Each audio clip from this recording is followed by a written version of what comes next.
అందరికీ నమస్కారం. Brand the second showroom ఇప్పుడే పంజగుట్టలో ఇనాగ్రేట్ చేశాం. ఫస్ట్ షోరూమ్ జూబ్లీ హిల్స్లో ఉంది. అక్కడ చూస్తే వెనవర్ హైదరాబాద్లో ఉన్న వాళ్ళందరూ బ్యూటిఫుల్ హోర్డింగ్స్ పెట్టారు. దాంట్లో కూడా బ్యూటిఫుల్ డిజైన్స్ ఉంది. అండ్ లదియాది స్పెషాలిటీ ఏంటంటే ఇది మైనింగ్లో ఉన్న డైమండ్స్ కాదు, it's lab grown diamonds. And sustainability factor అనేది ఇప్పుడు అందరూ ఫాలో చేస్తున్నారు. అండ్ పెళ్ళిళ్ళకి ఇప్పుడు చూస్తే అమ్మాయిలు అందరూ for marriage they are preferring diamonds, అది ట్రెండ్లో ఉంది. And when you go for then in a marriage budget అదేనేది it's a factor for shopping. So lab grown diamonds you get in a more affordable rate than the diamonds that come from mining. So and ippudu nenu oka store visit chesi I saw all the beautiful designs, chaala baagundi.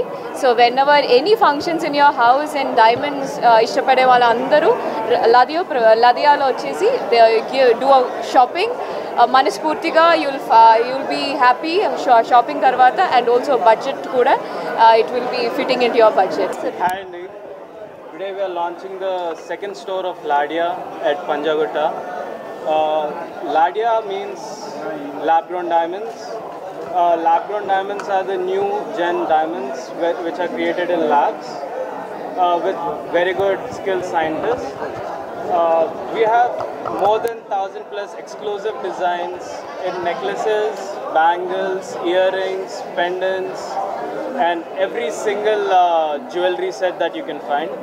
You can find collection for daily wear, party wear, and traditional bridal wear over here. And we also give our own designs over here, so you find very exclusive products at our place. And lastly, the price is very reasonable. Everyone అని చెప్పి అంటే ఇవాళ రేపు diamonds ప్రతి ఒక్కరు effort చేయలేరు. ఇంతకుముందు సమిత గారు చెప్పినట్టుగా మైనింగ్ డైమండ్స్ అంటే చాలా ఎక్స్పెన్సివ్ ఉంటుంది, రిచ్ పీపుల్ కొనగలుగుతారు. మిత్రులు రాజేందర్ గారు ల్యాబ్ గ్రోన్ డైమండ్స్ ఇండియాలో ప్రథమంగా స్టార్ట్ చేస్తూ హైదరాబాద్లో 2వ షోరూమ్ ఓపెన్ చేయడం, అది ఈ బిల్డింగ్లో నేను ఓన్ చేస్తే బిల్డింగ్ ఇది చాలా సంతోషంగా కూడా ఉంది. వాళ్ళు చాలా is a brand creator and చాలా విజనరీ. అతను మొట్టమొదటి షాపింగ్ మాల్ కూడా 20 సంవత్సరాల క్రితం ఇక్కడ పంజగుట్టలో వారు స్టార్ట్ చేయడం జరిగింది. సో రాజేందర్ గారికి వాళ్ళ కుటుంబ సభ్యులకి ప్రత్యేక అభినందనలు తెలుపుతూ